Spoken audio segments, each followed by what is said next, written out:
আল্লাহ পত্তা হেরেছিস, চুরি করছোস তাইলে? পারছোস, এটা তো চুরি। আল্লাহ কাউকে না আল্লাহ, নেওয়াকে চুরি বলে।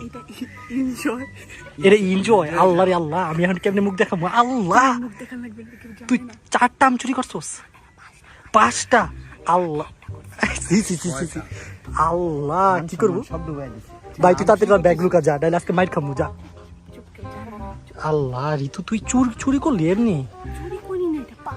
পার মানে চুরি? তো না পারমিশন ছাড়া পারছ না। এই গ্যাসের আম খাইলে তোর কইছে? আল্লাহ তোমার বাসায় যে আম গাছ আছে তুমি জানো না? আরে আম গাছ তো ওটা নিজের গাছ, ওটা তো আচ্ছা, ও বলতে চাই যে চুরি করে খাওয়ার মজাই আলাদা। আলাদা। হ্যাঁ, এটা চুরি করতে তার মানে আল্লাহ রে। এনজয়।